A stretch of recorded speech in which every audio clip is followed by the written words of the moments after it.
The advertisement in the Abilene Gazette read like any other job notice in the summer of 1878, but for Evelyn Aldridge, it might as well have been written in gold ink. She had read it 3 times on the buckboard ride out of town, holding the torn scrap of newsprint between 2 fingers while the wind off the Kansas plain tried to steal it from her.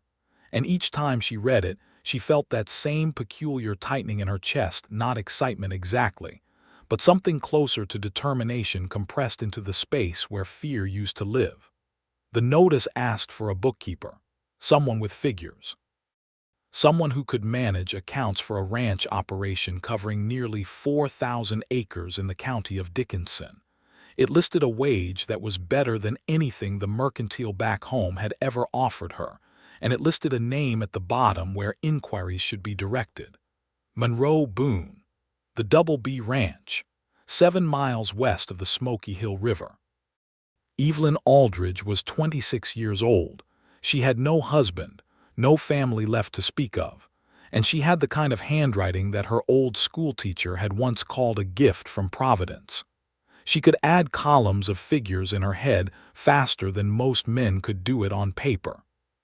She had managed the books for her father's dry goods store for 4 years before consumption took him, and she had managed the books for the bank in Salina for 2 years after that until the bank manager, a rotund and self-important man named Hargrove, decided that a woman behind a desk was an embarrassment to the institution and let her go without a word of thanks or a letter of reference. So when she saw the notice, she did not hesitate. She packed what she owned into a single leather trunk. She said goodbye to the boarding house on Elm Street, where she had lived alone since leaving the bank, and she climbed onto the first available wagon heading southwest along the Kishom Cutoff Road, the folded newspaper advertisement tucked carefully into the breast pocket of her traveling coat.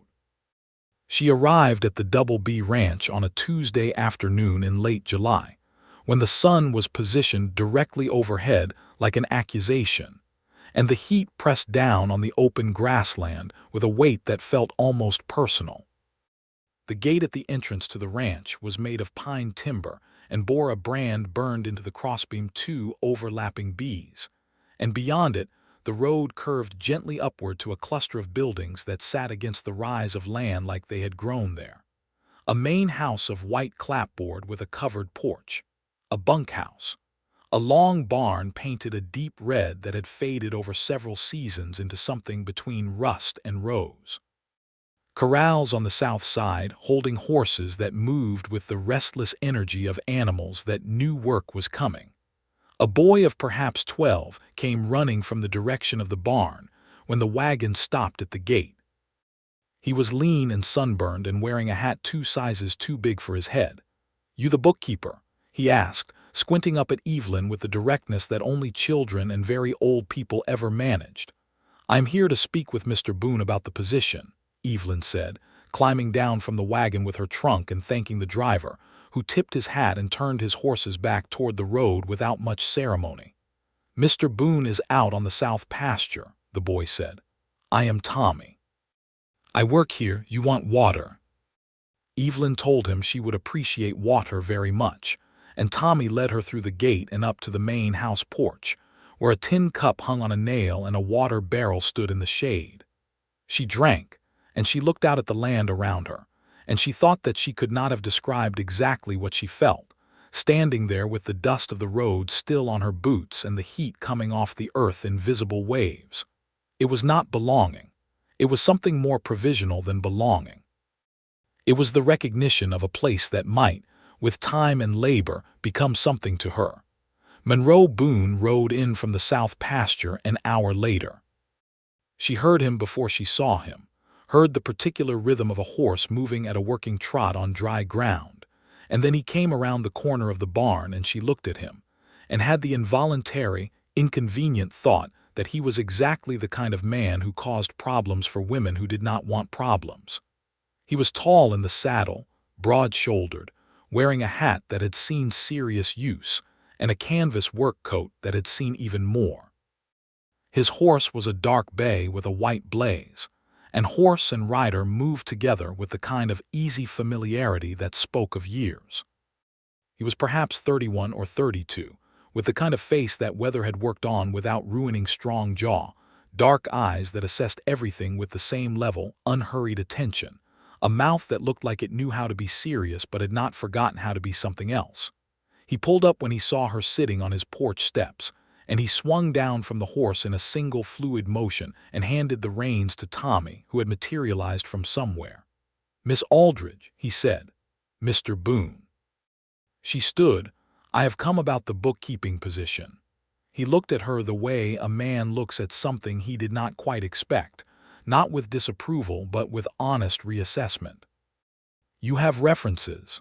"I have letters from my father's business, where I kept accounts for 4 years, and from the First Bank of Salina, where I kept accounts for 2 years after that." She produced the letters from her coat pocket. They were folded with crisp precision. He took them and read them both, standing right there with the sun on his back and the dust settling from his ride, and he read them with genuine attention rather than the performative skim that men sometimes gave to documents they had already decided about. When he was done, he folded them back exactly as they had been folded and returned them to her. "The position pays $18 a month," he said. "Plus room and board in the house. You would have the east bedroom. You would manage the accounts for cattle sales, supply purchases, payroll for 8 hands, and correspondence with the rail agent in Abilene." "I can do all of that," Evelyn said. "I know you can," he said. "The letters make that plain." He paused, and something moved across his face that she could not quite read. "I should tell you something that is not in the advertisement." She waited. "The last 3 bookkeepers I hired, all men, took their pay and left inside of 2 months. One went to Colorado for the silver. One decided he didn't like ranch work. One I had to let go because he was drinking from the supply account and calling it expenses." He said this plainly, without drama. "This ranch runs on tight margins. I need someone who will stay. I need someone who is here because they want the work, not because they're passing through on the way to somewhere else." "I am not passing through," Evelyn said. "I want the work." "Good." He looked at her one more time, a long and frank look that she met without flinching. "Then the job is yours, Miss Aldridge." "Welcome to the Double B." She told him she had come for the job and not the man. She said it that first evening at supper, not unkindly but clearly, because she had noticed the way Tommy watched her with that particular brightness that boys get when they are constructing romantic narratives about the adults around them. And she had noticed the way Monroe Boone's housekeeper, a wide and warm-hearted woman named Gracie, who was somewhere in her 50s, and had been with the ranch for over a decade, had made a point of giving Evelyn the chair closest to Monroe at the long pine table in the kitchen. She said it because clarity had always been her preferred tool, and because she had not packed her life into a single trunk and traveled 7 miles from Abilene in July heat to have her professional competence confused with something else. "I want to be clear about something," she said, when Monroe passed her the bread and their fingers very nearly touched. "I answered that advertisement because I am a good bookkeeper and I need employment. I am here for the job, Mr. Boone, not for anything else." Monroe Boone looked at her across the table. There was a beat of silence in which Tommy stopped chewing and Gracie became very interested in her stew. "Good," Monroe said. "Because the job comes with the man, whether you like it or not. I own this ranch. I work it every day. You will be keeping accounts for my operation, which means you will be dealing with me regularly. If you can manage that, we will get along fine."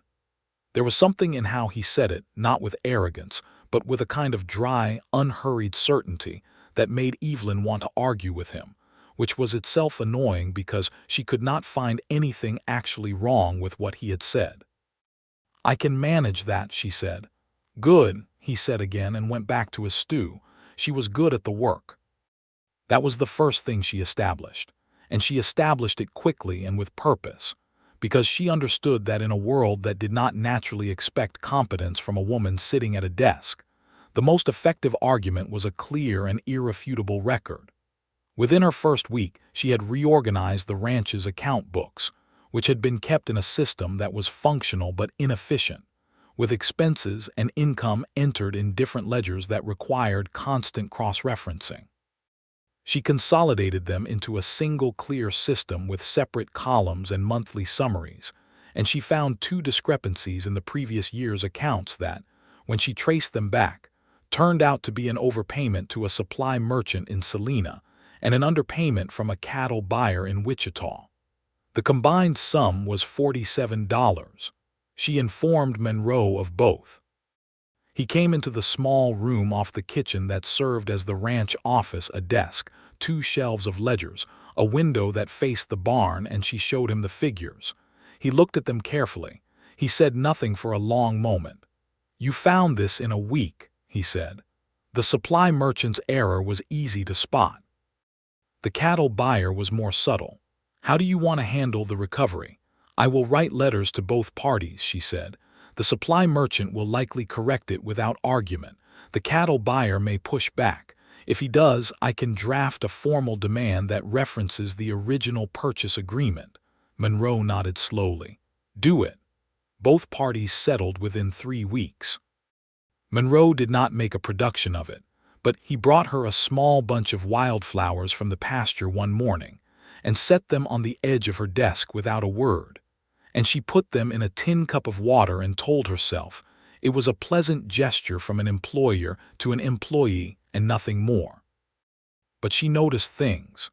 She noticed that he was unfailingly polite to her, which was not remarkable in itself, but that his politeness had a particular quality to it, a careful and deliberate respect that she had not often experienced from men in professional settings. He never spoke over her. When she offered an opinion on a matter of business, he considered it genuinely. When she was wrong about something, and she was, occasionally, about the finer points of cattle trading customs, which were not things she had learned in her father's dry goods store, he corrected her without condescension, simply and practically, the way a person explains a fact to another person they expect to understand it. She noticed that he worked harder than any of his hands. He was the first up in the morning and frequently the last in at night, and the work he did was not the supervisory work of a man who owned land and watched others labor on it, but the actual physical labor of ranching fence repairs, water management, driving cattle between pastures, helping with the horses. His hands showed it. They were scarred and calloused and strong, and she was aware of them in a way that she found inconvenient. She noticed that he had a small shelf of books in the main room of the house, not many, perhaps 15 volumes, and that he read in the evenings after supper in the chair by the window with a kerosene lamp turned up. She recognized some of the titles: Cooper, Dickens, a volume of Shakespeare that looked genuinely read, not decorative. She had not expected that, and not expecting it unsettled her in ways that were difficult to articulate.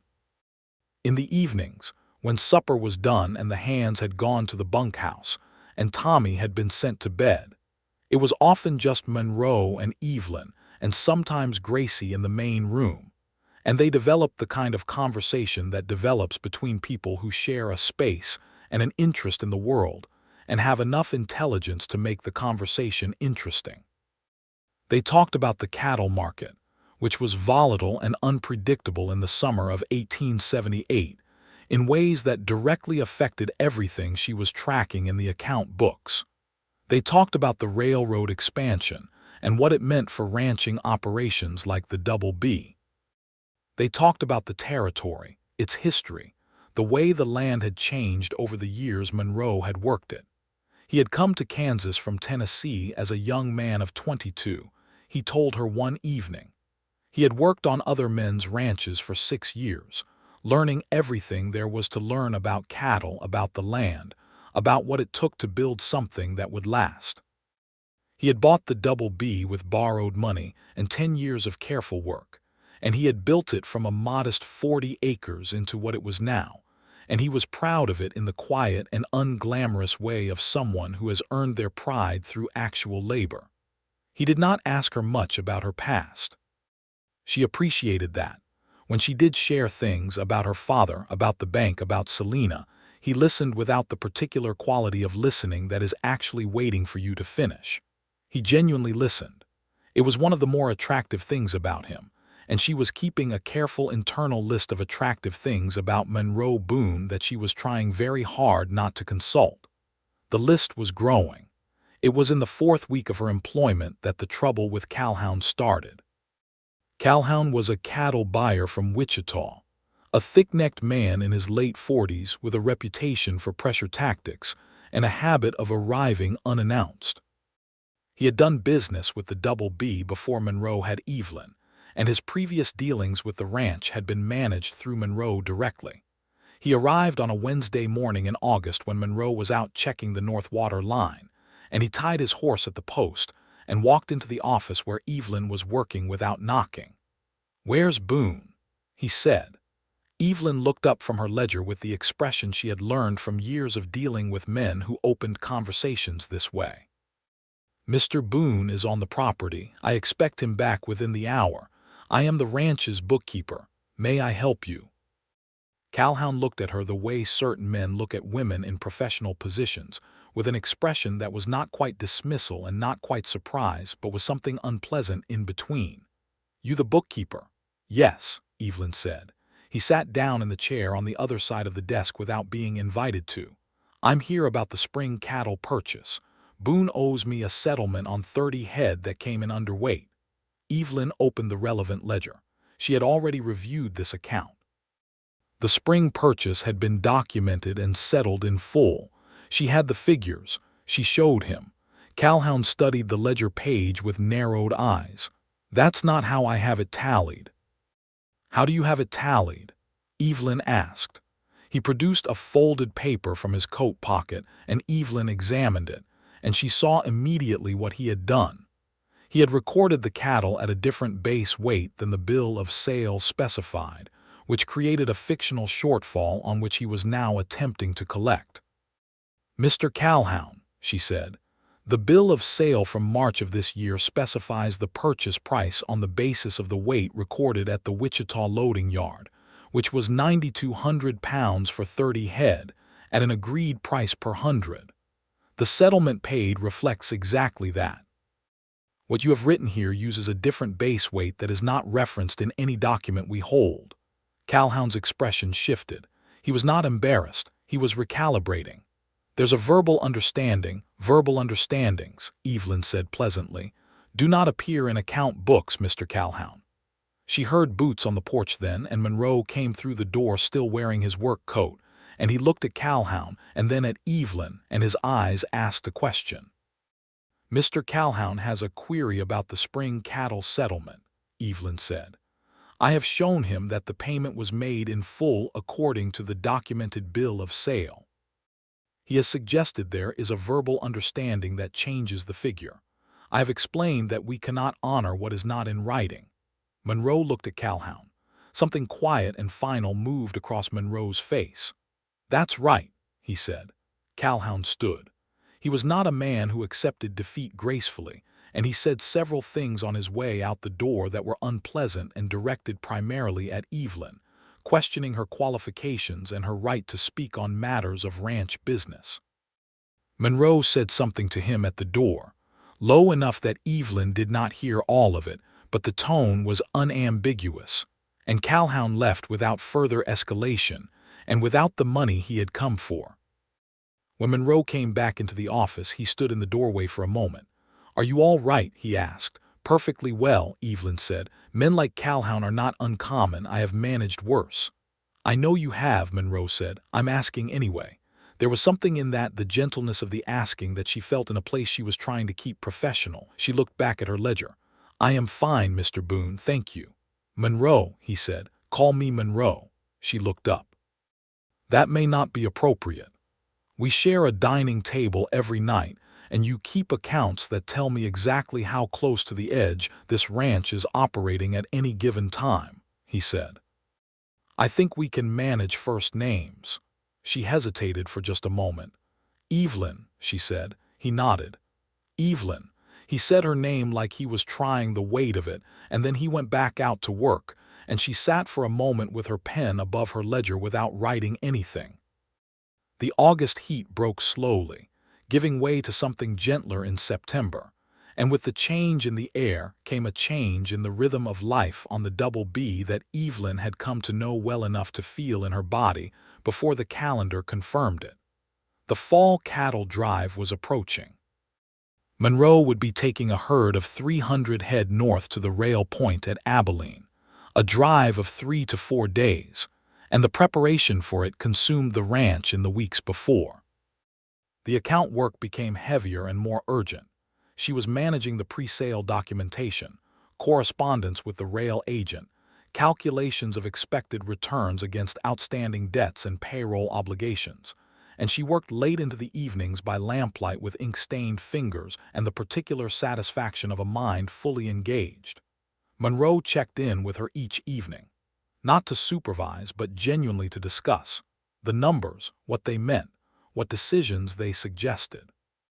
He was not a man who pretended to understand accounts better than he did, which was itself unusual, and he asked questions with the directness of someone who wants a real answer rather than reassurance. "Tell me where we actually stand," he said one evening, sitting across the desk from her with his hat in his hands. She told him. She laid it out clearly: current debts, projected income from the sale, what would remain after expenses, what the margin was, where the vulnerabilities were. She did not soften it because she respected him enough not to. The margins were tight.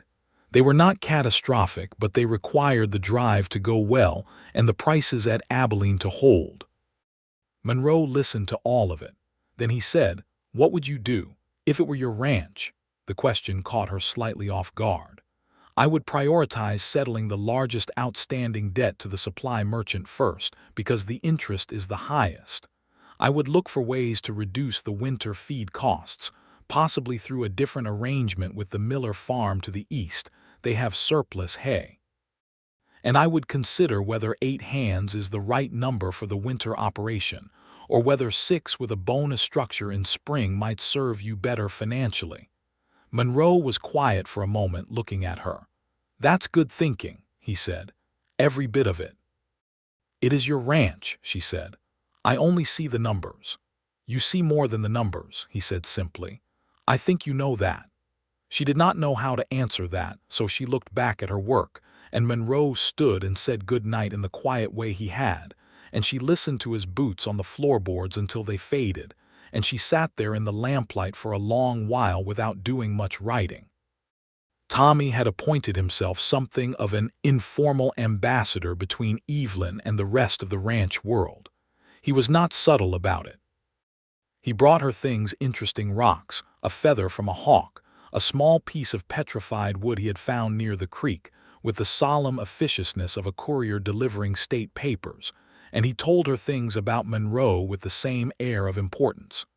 "He used to not eat much at supper," Tommy told her one morning while she was working. "Before you came. Gracie said he just ate standing up in the kitchen sometimes. Now he sits at the table every night." "I am sure that has nothing to do with me," Evelyn said. Tommy gave her the look that 12-year-olds give to adults who are being willfully obtuse. "He fixed the window in your room," he said. "The one that stuck. He fixed it on a Sunday when there wasn't any other work to do." "Windows need fixing on any day of the week," Evelyn said. Tommy sighed with the weight of someone who has been tasked with an impossible job. "Yes, ma'am," he said, and went away, and Evelyn sat with her pen above her ledger and was aware that she was smiling, which she schooled back to neutrality with some effort. The drive left on a Monday in mid-September. Monroe took 6 of his hands with him and left 2 at the ranch: a weathered old cowboy named Pitt, who managed the horses, and Tommy, who managed Pitt. Evelyn stood at the gate and watched the herd move out onto the road with the dust rising behind them, and Monroe rode past at the tail end of the operation, checking the flanks, and he pulled up for just a moment. "The Harmon payment comes due Friday," Evelyn said. "I will manage it from the operating account." "I know you will," he said. He looked at her for a moment in the early morning light. "I'll be back Thursday or Friday, depending on the rail delays." "Travel safely," she said, and it came out more quietly than she intended. Something changed in his face. Not much, just enough to notice. "I'll do my best," he said, and rode on. She did not think about how long the days were without the sound of him moving through the house at dawn. She thought about it only very practically, only in terms of the work she could accomplish with the uninterrupted silence. She organized 2 years of back correspondence with the rail agent into a proper filing system.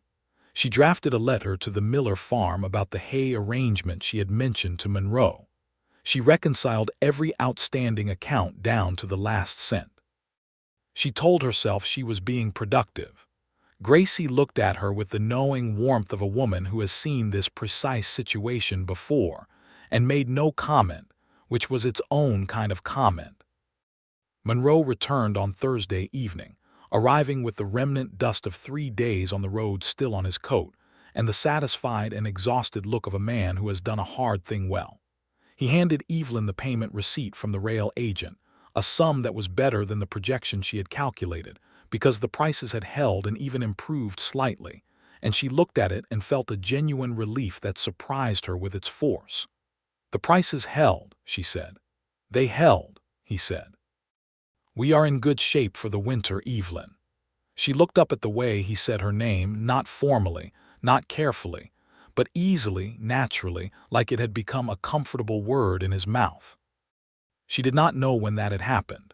"I drafted the letter to the Miller farm about the hay," she said, "and I reorganized the correspondence files, and I have a proposal for the winter payroll structure if you want to look at it this evening." Monroe set down his hat on the peg by the door. He turned to look at her with an expression that was warmly amused and something else underneath the amusement. "You have been busy," he said. "It is what you are paying me for." "I am also paying for you to eat supper and occasionally sleep," he said. "Have you been doing those things adequately?" He shook his head slightly, the way a person shakes their head at something they find both exasperating and endearing. "Come eat supper with me," he said. "The ledgers will keep for 1 hour." She went. It was at supper that things shifted, though she would not have described it that way at the time. It was just supper, Gracie's biscuits, and a pot of beef stew, the kind of meal that the Double B did reliably well, and the lamp on the table and the evening light going blue outside the window. Monroe talked about the drive, the things that had happened on it, a small incident at the river crossing that had been resolved without real difficulty, the character of the rail agent in Abilene, who was apparently a man of strong opinions and considerable vocal projection. He was a good storyteller when he chose to be, spare and dry, and with a sense for the revealing detail. And she found herself laughing at the part about the rail agent's hat, which apparently had a personal history that the man in question was willing to defend at some length. She told him about Tommy's attempt to teach Pitt the horse handler to play checkers, which had resulted in a philosophical argument about the nature of the game that was still unresolved 3 days later. Monroe laughed at that, a genuine and full laugh that she had not heard from him before in quite that form, and the sound of it was, she would only admit this to herself, carefully, in the small hours of the night, one of the better sounds she had heard in a long time. After supper, Tommy went to bed and Gracie went to her room, and Monroe and Evelyn sat in the main room with their respective reading, and the lamp made warm yellow circles on the walls, and outside the wind moved through the grass with a sound like a long, slow exhale. "What are you reading?" Monroe asked. She showed him. It was a volume of essays she had ordered through the dry goods store in Abilene on economics and trade systems. He looked at the title with a straight face. "For pleasure." "I find it interesting," she said. "I know you do," he said. "That's not what I asked." "I read it for both," she said. "Understanding the larger economic patterns helps me contextualize what I see in the account books. It is not purely recreational, but it is not purely professional either." He nodded slowly, looking at her in a way she was finding increasingly difficult to catalog under any professional heading. "What did you want to be?" he said. "When you were young?" The question surprised her enough that she answered honestly before she had time to construct anything more measured. "Useful," she said. "I always wanted to be genuinely useful, to have work that mattered. I watched my mother manage our whole household and never receive a penny or a credit for it, and I decided very young that I wanted work that had a clear record, something I could point to and say, I did that, and it was needed, and here is the proof of it." Monroe was quiet for a moment. "The Double B books are the clearest record I have of everything this ranch has worked for," he said. "I need you to know that I understand that." She looked at him. "You have told me that in various ways since I arrived," she said. "I believe you. I'm telling you again," he said, "because it's true and because I don't want you to think it's something I take for granted." The wind moved through the grass outside, and the lamp made its quiet light, and Evelyn Aldridge sat in the chair that had become her chair in the evenings over the past 2 months, and thought that if she was not careful, she was going to be in considerable difficulty. She was already in considerable difficulty. October arrived with its brilliant, indifferent skies, and with it came a visitor to the Double B that Evelyn had not expected. Her name was Clara Sills, and she arrived on a Sunday morning driving her own buckboard, a woman of perhaps 55 with a spine like a lodgepole pine and eyes that missed nothing. She was Monroe's nearest neighbor, the owner of a small farm 3 miles south, a widow these past 7 years, and she had the air of a woman who had been running her own operations alone for long enough that she had no need to perform anything for anyone. Evelyn met her on the porch. Monroe was in the barn. Clara Sills looked at Evelyn with the direct assessment of a woman taking exact measure. "You are the bookkeeper," she said. "I am," Evelyn said. "Evelyn Aldridge, can I help you?" "I heard about you from the Harmon family," Clara said, and she said it in a tone that was not quite approving but was not disapproving either. It was simply informational, a data point being offered. "They said you found an accounting error in Monroe's favor that went back 2 years and you recovered the money." "That is accurate," Evelyn said. "My son has a small freighting operation in Ellsworth," Clara said. "He keeps his own accounts badly. I wonder if you could look at them sometime. I would pay for your time over and above whatever Monroe pays you." Evelyn looked at her. "I would need to speak with Mr. Boone about that. My primary obligation is to the Double B." "Of course," Clara said. "Is he about?" Monroe came from the barn at that point, and there was a warmth in how he greeted Clara Sills. She was clearly a figure of long standing in his world, a neighbor who had been here when he had arrived, and had offered the kind of practical, unsentimental assistance that frontier people offered each other in those early years, and he was genuinely glad to see her. They talked on the porch for a while about the fall, about Clara's farm, about local matters, and Evelyn brought out coffee because Gracie had made it that morning and there was plenty. Clara, when she left, paused at the buckboard and looked at Evelyn with that same measuring look. "He is a good man," she said quietly. Not as an argument, just as a fact offered plainly. "There are not as many of them as people say."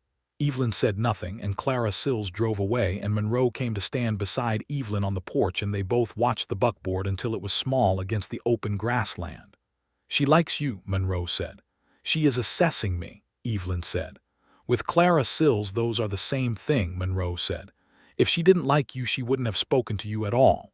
He glanced at her sideways. "She's a good judge." Evelyn went inside before she could say anything she would have to account for. It was in the middle of October, on a cold and overcast Thursday, that the man named Reeves came to the Double B with a proposal that Monroe did not want, and that Evelyn found herself more deeply involved in than she had expected. Reeves was a land speculator, the kind of man who had begun appearing in Kansas and the surrounding territories in the late 1870s as the railroad expanded and land values shifted. He wanted to purchase the eastern section of the Double B, approximately 800 acres that included the best water access on the property. He offered a price that sounded significant until Evelyn ran the numbers. Monroe brought her into the meeting without being asked to, which she noted. He simply said, "Evelyn should hear this," and Reeves, a slick and cordial man in a town suit, had the practiced good manners to accept it without visible objection. After Reeves had made his case, Monroe looked at Evelyn. "What do you think?" he said. She had been doing the arithmetic in her head throughout the presentation. The price he is offering is approximately 60% of the assessed value of that acreage based on current Dickinson County land records, she said. More importantly, that section contains the primary creek access for the northern pasture. You sell it, you would need to purchase water rights or renegotiate access for grazing that currently supports approximately 40% of your annual cattle capacity. The revenue loss would exceed the purchase price within 4 years, assuming current market conditions. Reeves's pleasant expression developed a slight tension around the edges. The lady is perhaps not accounting for. The lady has accounted for everything in the proposition, Monroe said, and his voice was very quiet and very final. I'm not interested, Mr. Reeves. I appreciate you making the trip. Reeves left without making a scene, though his departure had the quality of a controlled retreat, and Monroe walked back into the house and stood in the doorway of the office where Evelyn was already back at her desk. Thank you, he said. It was arithmetic, she said. It was more than arithmetic, he said. It was the ranch. He stood there for a moment, and there was an expression on his face she had not seen before, something unguarded. Something that was not the steady and competent and self-contained man she had been working alongside for 3 months, but something beneath that, something that was simply a person who had worked very hard for something and felt the weight of almost losing a piece of it. I built this place from nothing, Evelyn, every acre of it. I'm not going to let a man in a pressed suit take the best part of it because he thinks I don't understand what it's worth. You understand what it's worth, she said. I simply had the figures to say it out loud. He looked at her for a long moment, and whatever the expression was, it was warm and quiet and went somewhere deeper than professional gratitude. Yes, he said simply. You did. He turned and went back to work, and Evelyn sat at her desk with the autumn light coming through the east window, and she put her pen down and looked at her hands for a moment and thought, with a clarity that was not entirely welcome, that she was in love with Monroe Boone. She had not planned for it. She had been quite specifically, quite consciously not planning for it since the day she arrived. She had set out her terms on the first evening at supper. She had constructed her professional perimeter with care, and Monroe had respected it at every turn, and somehow in the respecting of it, he had dismantled it entirely without ever touching it directly. She thought about what that meant practically. She thought about what it would mean to be a woman in 1878 Kansas who had come to a ranch as a bookkeeper and ended the arrangement differently. She thought about whether that would diminish the work she had done, whether it would retroactively reframe her competence as something other than what it was. She thought about the fact that she had not come here for this, that she had come here for the ledgers and the columns and the work that had her name on it. And then she thought about Monroe reading Dickens in the lamplight, about the way he said her name, about the sound of his laugh the evening he'd told the story about the rail agent, about the fact that he had asked her what she would do if it were her ranch, and had genuinely wanted to know. She picked up her pen and went back to work, and she did not tell him anything, and she thought that perhaps she would not need to, because something in the way he looked at her suggested that he already knew. November came in cold and clean and white at the edges, and the work of the ranch shifted into its winter configuration, fewer cattle concerns, more attention to infrastructure and supply. Evelyn found herself drafting the supply orders for the season, managing the hay arrangement she had negotiated with the Miller farm, which had gone through without difficulty, and saved the double be a meaningful sum. She had also taken on, with Monroe's full approval, the review of Clara Sills's son's freighting accounts, which she did by correspondence, and which turned out to involve several genuine errors that, once corrected, improved his quarterly balance considerably. The payment for that work she kept separate and offered to contribute to the ranch's supply account. Monroe told her to keep it. You earned it on your own time, he said. It would not have come to me without the connection to your ranch, she said. Evelyn, he said, with a patience that was not exasperation but was closely related to it, keep the money. She kept the money. On the evening of the first real snow of the year, the kind that came in the night and covered everything by morning so that you woke to a world that had been remade in white, Monroe found her standing on the porch in her heavy coat, looking out at the transformed landscape with the expression of someone who has been surprised by beauty. He came to stand beside her with 2 cups of coffee and offered one without saying anything. She took it. The cold air was sharp and clean, and the snow lay over everything with an absolute evenness, covering the corrals and the fence lines and the road and the long grass of the pasture in a single unbroken field of white that went to the gray horizon. "It is very beautiful," she said, somewhat unnecessarily. "It is," he said. They stood there for a while in the cold, close enough that the warmth of their bodies was present in the narrow space between them, and Evelyn thought that she had never stood companionably in silence with a man before in quite this way, with the specific quality of ease that this had, the absence of any need to perform or explain or manage.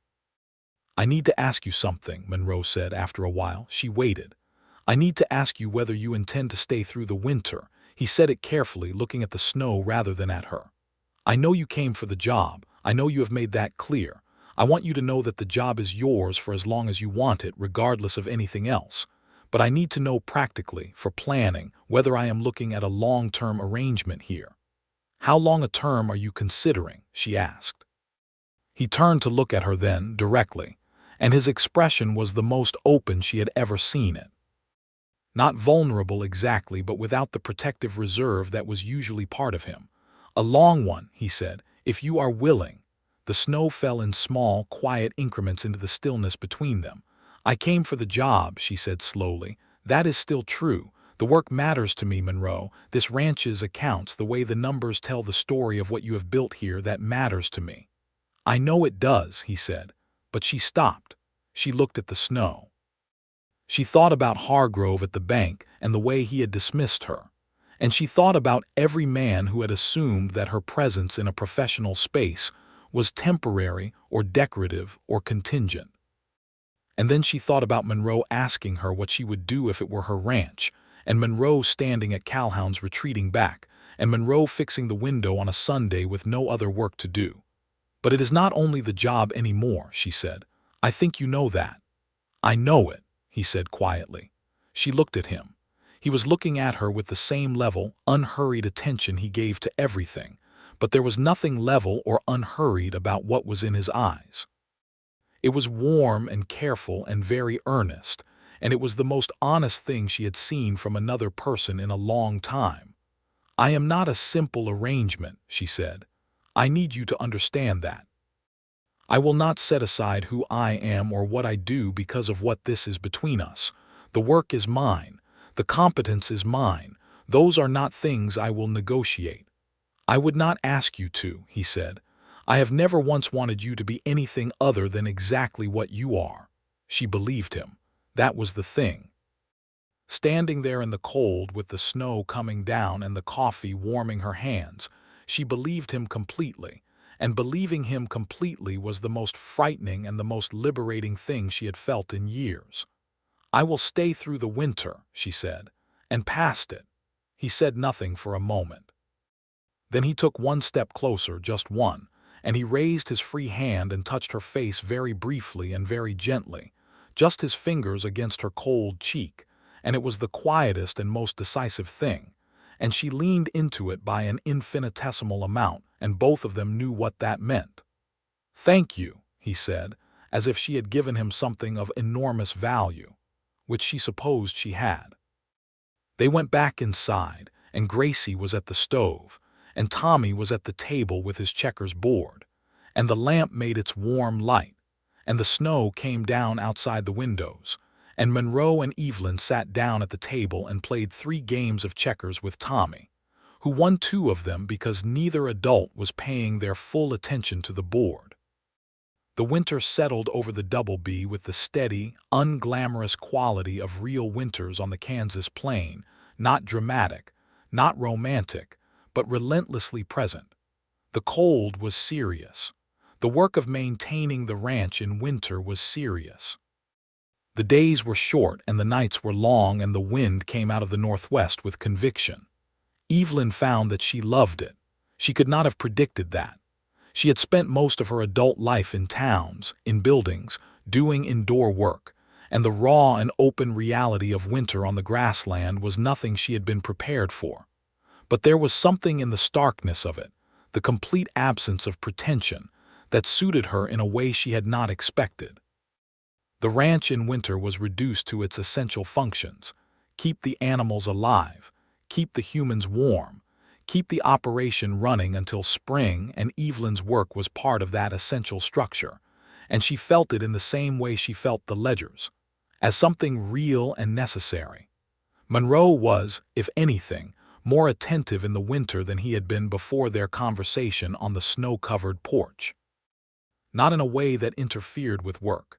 He was far too practical and far too respectful of her professional life for that, but in small and genuine ways that accumulated into something significant.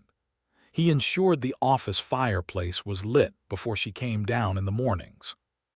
He brought her tea in the afternoons with the same quiet purposefulness that he applied to everything he did. He came to stand in the doorway of the office sometimes in the evening and talk to her about whatever was on his mind: the state of the North Fence, a letter from his brother in Tennessee, the book he was reading, with the easy comfort of a man talking to someone he trusted completely. She talked back. She told him about her father, more than she had told anyone, the gentle and struggling man who had loved his dry goods store and loved his daughter and not loved his health, who had died owing exactly as much as he owned, and left Evelyn with a clear set of accounts and a very quiet house. She told him about her 2 years at the bank, and what it had been like to be good at something in a place where her being good at it was an inconvenience. She told him about the things she had wanted and set aside, and the things she had decided were not negotiable. He listened to all of it. He never once offered a solution or a consolation that she hadn't asked for. He simply listened, and sometimes he said something that was exactly right, and sometimes he said nothing at all, and both responses were what she needed. "What does your brother do in Tennessee?" she asked him one evening. "Farms," Monroe said. "Good land out there. He never had the itch to move west. I always did." He was quiet for a moment. "I wrote to him last month, told him about you." Evelyn looked up from her book. "What did you tell him?" Monroe's expression had the look of a man who is about to be honest about something he has thought carefully about. "I told him I hired a bookkeeper who found 2 accounting errors in the first week and recovered $47 that the ranch was owed. I told him she argued with a cattle buyer and won. I told him I was not sure how I had managed before she arrived. And I told him I thought I was going to ask her to marry me in the spring if she would have me, and I wanted him to know." The room was very quiet. Evelyn set her book down. She looked at Monroe Boone across the room, this man who had built something real from nothing, who read Dickens by lamplight, who fixed windows on Sunday mornings and brought wildflowers without explanation, who had never once asked her to be less than she was. And she thought that she had come to this ranch in July carrying nothing but a leather trunk and a determination not to be defined by anything except her work. And she had been entirely right about that. And she had also been entirely unprepared for what that work would lead her to. "That is a very significant thing to write to your brother," she said. "I thought so," Monroe said. "You might have asked me before writing your brother," she said. "I might have," he agreed. "I wanted to be sure of my own mind first." "And are you?" "Yes," he said simply.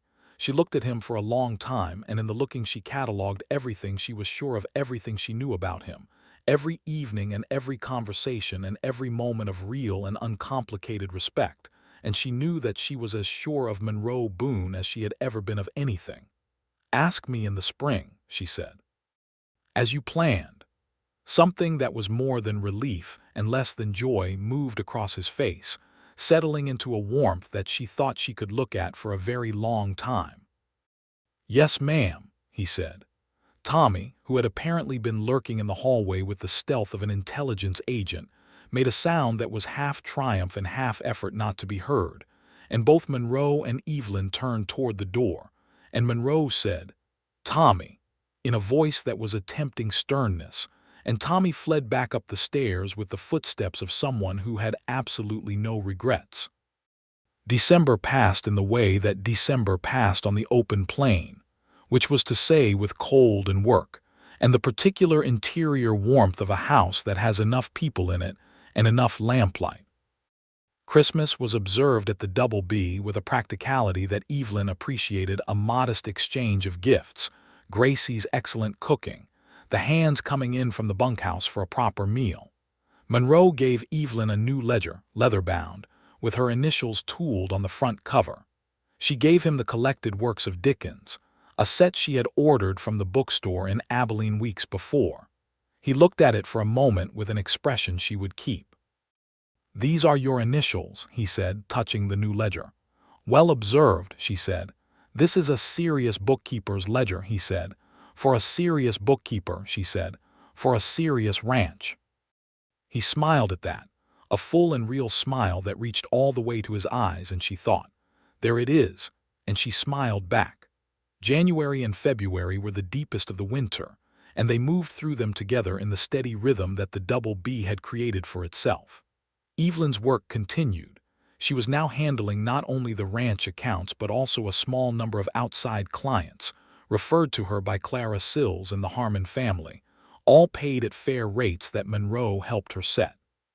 She was building, quietly but deliberately, a professional practice that was hers, rooted in the Double B but not contained by it. Monroe had understood this from the first conversation she had tried to have about it and had encouraged it without reservation.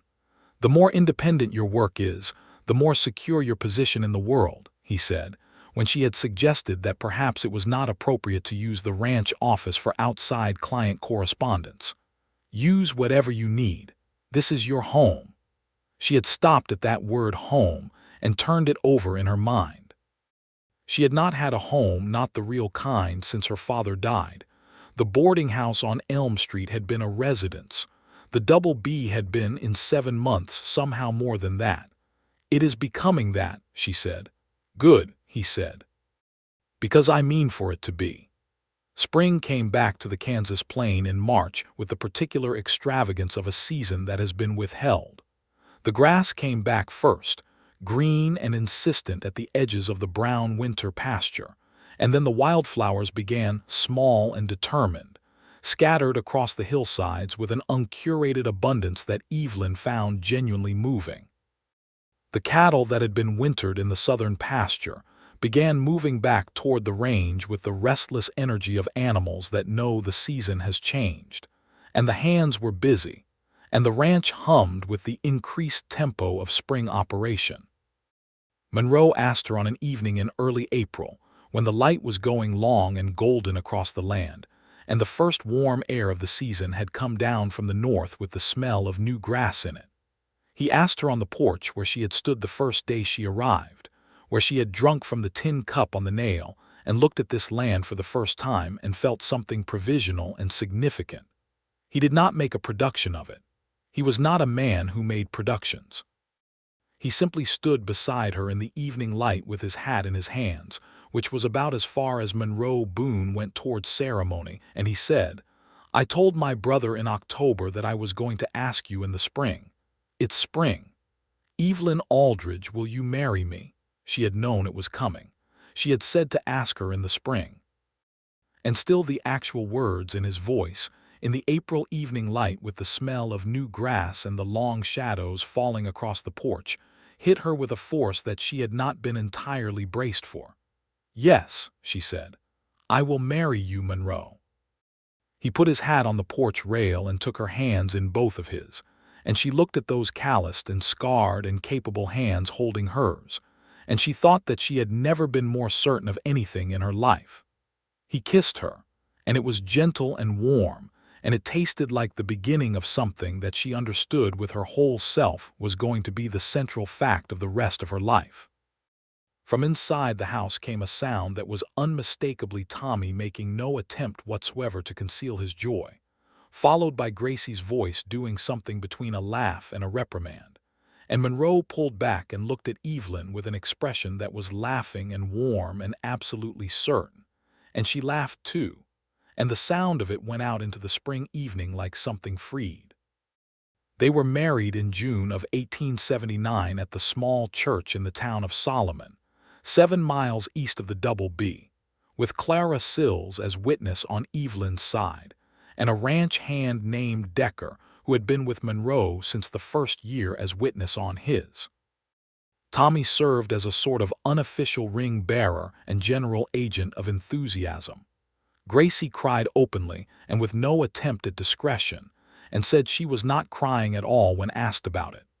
The minister was a young man named Reverend Haynes who was new to the territory and deeply earnest, and he performed the ceremony with a sincerity that Evelyn found touching.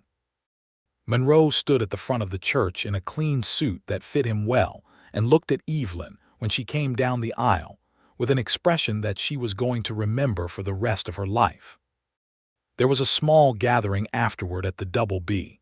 The hands from the bunkhouse, Clara Sills, the Harmon family who had become genuine friends over the months, a few other neighbors. Gracie cooked for 2 days beforehand, and the table was laden with the kind of abundance that represented real effort, and the afternoon was warm and the land was green and everything was as good as it could possibly be. Monroe danced with Evelyn on the porch to the music that Decker played on a fiddle slowly, carefully, with the unpracticed but genuine effort of a man who does not dance much, but intends to do this correctly. And she put her head against his shoulder and thought about the July morning.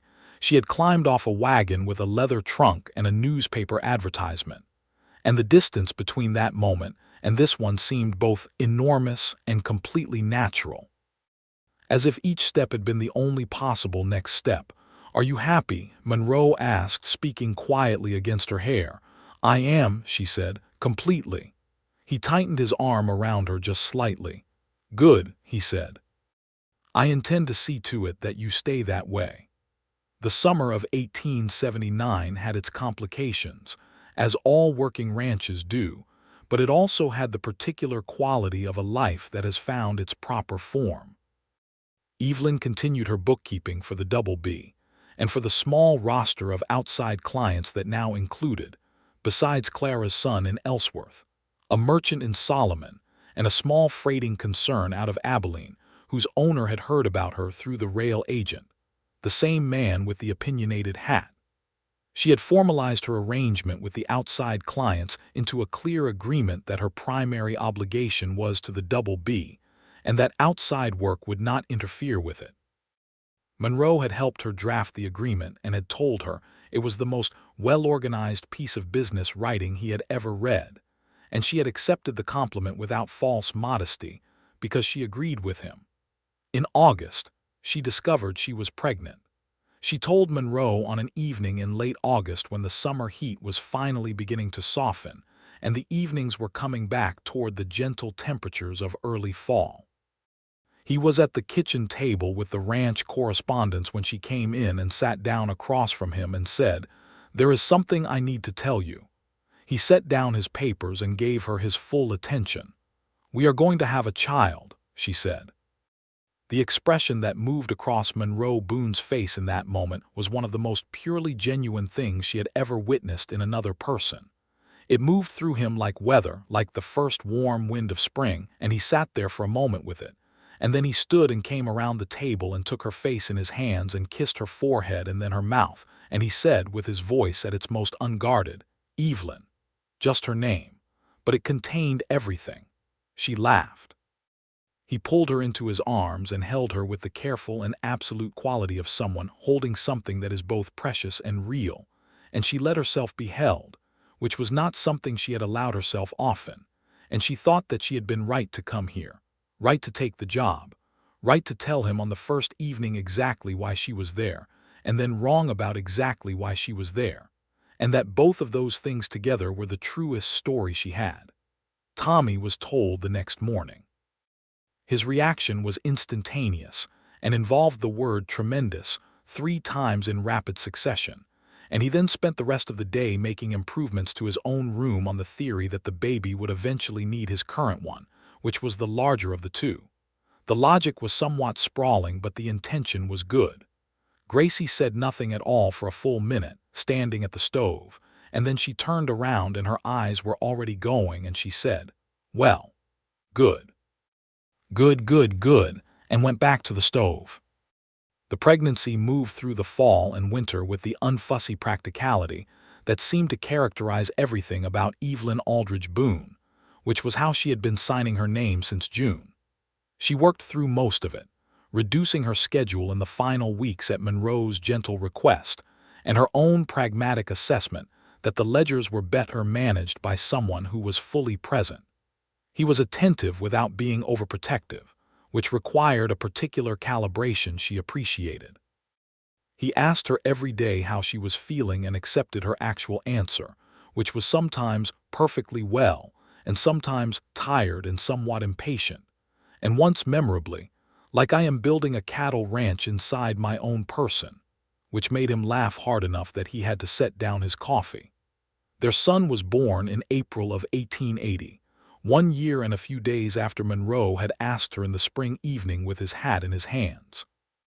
He was born at the Double B, delivered by Clara Sills, who had more experience in these matters than she often let on, and he was healthy and loud and immediately convinced of his own importance, which Monroe said with great fondness was not a trait he had expected to find familiar. They named him James, for Evelyn's father. Tommy took one look at James Monroe Boone and declared him the best thing that had happened to the ranch, since the wildflower meadow came back that one spring particularly well, which was the highest compliment in Tommy's considerable repertoire of compliments. Tommy was 13 by then, and he was already shaping into the kind of young man who would be good at the things that mattered: honest, hardworking, kind to animals and people in equal measure, and Monroe spoke of him with a warmth that was not so different from how a father speaks of a son. The Double B in the early 1880s settled into the kind of life that does not make dramatic stories but makes real ones. The cattle operation grew steadily, not spectacularly. Monroe was not a man who overextended, and Evelyn made sure the books reflected growth that was real and sustainable, the kind that could weather a bad year. The outside bookkeeping practice Evelyn had built continued to provide its own income, modest but meaningful, and she had by 1880 won a small but genuine reputation in the Dickinson County business community as someone who could be trusted with figures and with confidential business information, which was not a common or simple reputation for a woman to hold in that time and that place, and she had worked for it and held it with care. She thought sometimes about the injustices of it, the way the bank had released her without reference, the way Calhoun had walked into her office without knocking, the way clients occasionally needed to be told, firmly and without apology, that the bookkeeper was not temporary and was not there to be managed. She had not stopped thinking about those things or accepting them. She had simply decided that the best possible response to them was to do the work so well that the argument eventually became difficult to sustain, and she had done that, and it was a slow form of justice, but it was the one available to her, and she intended to use it to its full extent. Monroe understood this. He had always understood it. In every conversation, in every moment where her professional standing had been questioned or tested, he had stood at her back, not in front of her, not between her and the challenge, but clearly and deliberately behind her, available and certain, and that had been exactly the right thing to do. James was too when Evelyn began to suspect they were adding to the family again. She told Monroe in the same way she had the first time, at the kitchen table in the evening, and his response was the same quality of genuine and uncomplicated joy, with perhaps slightly more confidence in it this time, the joy of a man who knows now what this particular gift is and knows it to be good. Their second child was born in the early spring of 1883, a girl they named Margaret, for Monroe's mother. She arrived with less urgency than James had, and surveyed the situation from her first moments, with an evaluating calm that Evelyn recognized as her own and Monroe recognized as a very specific kind of trouble he was genuinely looking forward to. James, at 3, was informed of his new sister with all the solemnity that Tommy, now 16 and fully installed as the ranch's most enthusiastic uncle in everything but blood, could muster. James considered the information for a moment and then asked if she would be useful, which was a question so perfectly Aldridge in its priorities that Evelyn had to leave the room to laugh in private. She was useful. She was immediately and completely useful, as babies tend to be useful for reminding everyone in the household of what matters, useful for making Gracie's eyes go every other day, useful for giving Tommy something to be responsible for beyond livestock, useful for the way she made Monroe look, standing by her cradle in the lamplight in the evenings, with an expression of complete and undefended wonder. By 1884, the Double B was a different proposition than it had been in 1878. It was not unrecognizably different. It was still the same land, still the same white clapboard house with the covered porch, still the red barn that had faded to rust and rose, still Monroe Boone's ranch in every essential particular. But it was larger, more secure, better documented, better connected to the network of commerce and community that made a frontier operation into a lasting institution. It had 2 generations of life in it now, the marks of children on its floors and doorframes, and the evidence of a woman's particular intelligence in its account books and correspondence files, and the professional network that had made the Double B a name known in Dickinson County as reliable and well-run. Evelyn Boone sat at her desk in the east-facing office on a September morning in 1884, with the window open to the early fall air and the account books open before her, and the sound of Monroe talking to the hands in the yard drifting in through the window, and she did what she did every morning.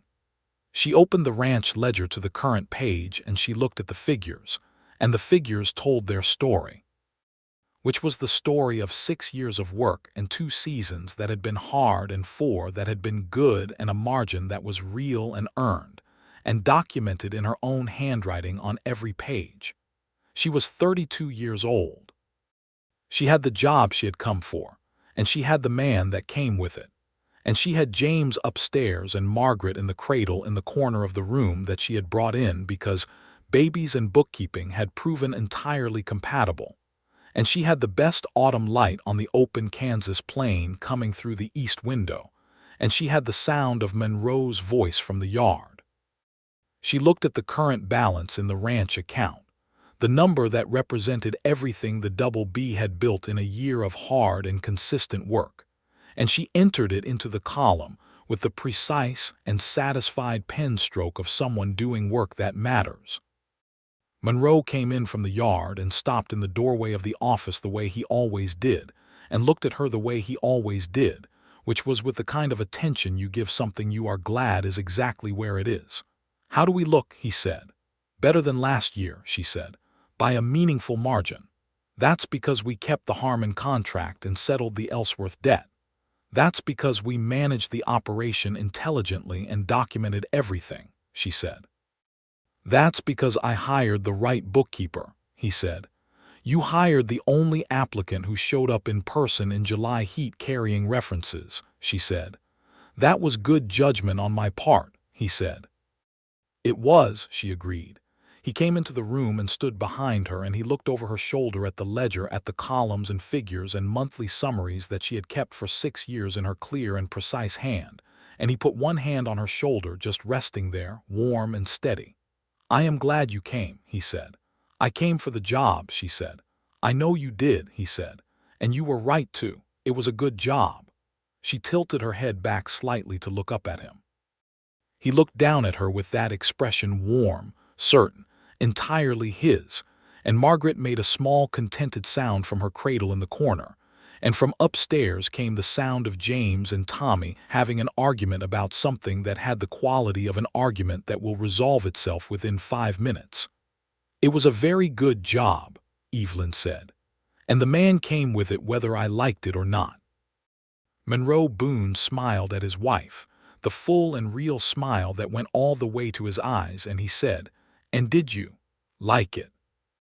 She looked at the ledger that bore her initials on the cover, at the hand that wore his ring, at the cradle in the corner, and the room that was hers in the house that was hers, and the land outside the window that was hers as completely as it had ever been anyone's. "I liked it very much," she said. He bent down and kissed her temple with the same quiet decisiveness with which he did everything, and she put her hand over his on her shoulder. And outside the Kansas, autumn spread its long, clean light across the grassland of the Double B.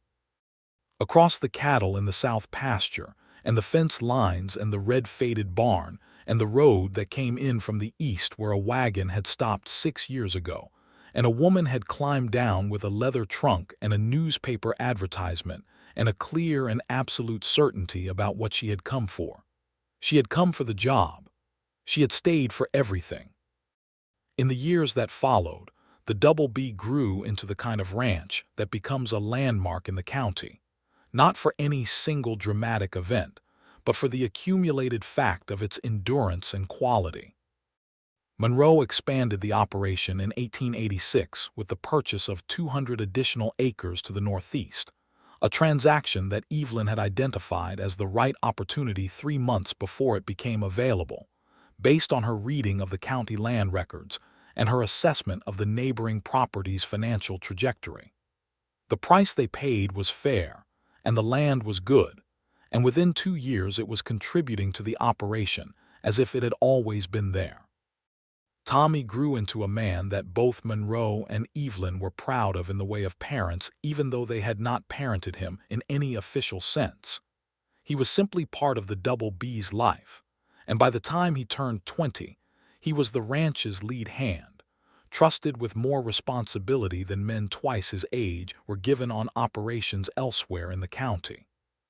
He married in 1887. A young woman from the Solomon area named Frances who had her own variety of practical intelligence, and who got on with Evelyn from the first afternoon in a way that felt less like meeting and more like recognition. James, who had been born in April and spent his early years convinced of his own importance, turned out to be a child of tremendous energy and genuine curiosity, interested in everything the ranch did, and willing to do any part of it. By the time he was 6, he knew the names of every horse on the property and the basic arithmetic of cattle counts, which he had absorbed from watching his mother work the ledgers with the unself-conscious absorption of a child who is in a room where interesting things happen. By 8 he was helping with small account work, adding columns under Evelyn's supervision, and Monroe watched this with an expression that was equal parts delight and the specific satisfaction of a man watching something he values being passed forward. Margaret, who had arrived with that evaluating calm, grew into a girl who saw through everything and was gentle about it, which turned out to be the more formidable quality. She had Monroe's dark eyes and Evelyn's handwriting, and a capacity for stillness that was entirely her own, and she watched the world from the covered porch or the corner of the office with a completeness of attention that people found either comforting or unsettling, depending on what they were doing when she looked at them. In 1889, Kansas became the 34th state of the Union, and Evelyn wrote the date in the front of the current year's ledger, September 4, 1889, and noted it because it seemed to matter, because the world she and Monroe had been building their life in had been a territory and was now a state, and that was the work of people who had come and stayed and built something that could bear the name.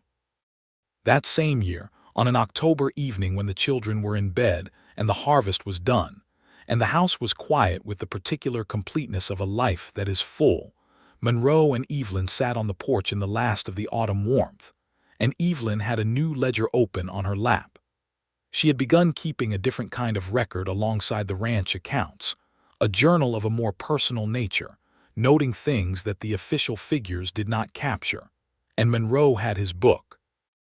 And the lamp made its warm circle, and the stars over the Kansas plain were the kind of stars that only exist at that distance from anywhere else. "I was thinking," Monroe said, "about that first evening." "Which first evening?" she said. "When you sat down to supper and told me you had come for the job and not the man," he said.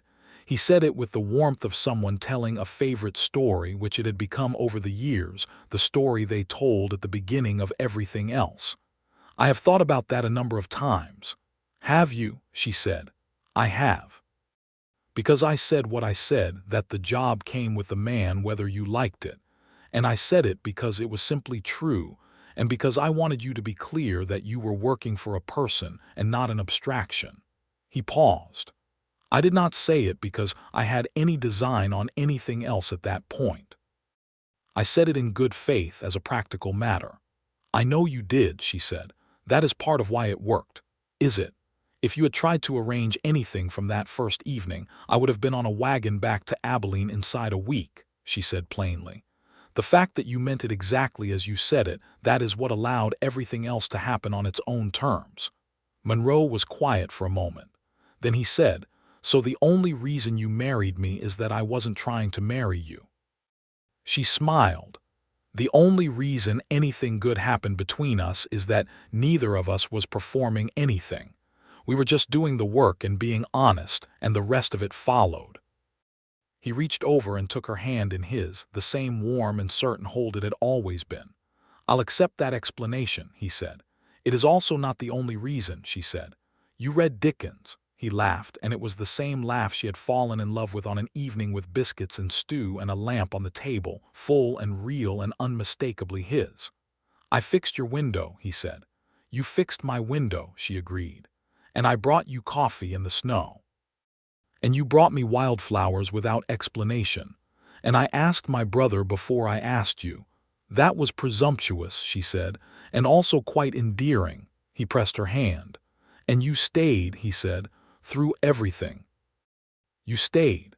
She looked out at the Kansas night, at the stars and the open plain and the dark shapes of the land that she knew now the way she knew the account books, every slope and fence line and water source and pasture, every acre of it as familiar as her own handwriting. The land she had first seen in July heat from a wagon seat, provisional and uncertain, and which had become over 11 years of work and love and careful attention the realest thing she had ever known. "I stayed," she said. "The job was excellent." Monroe Boone looked at his wife in the lamplight and said, "Yes, it was." And the night held them both in its enormous and indifferent and somehow entirely personal stillness.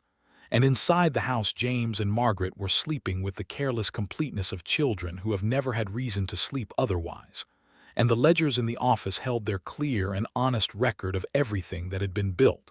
And the double B spread out around them in the dark, all 4,000 acres of it. All the labor and the seasons and the storms and the good years and the tight years and the irreplaceable ordinary days. And it was exactly, precisely, without qualification enough. It was more than enough. It was everything.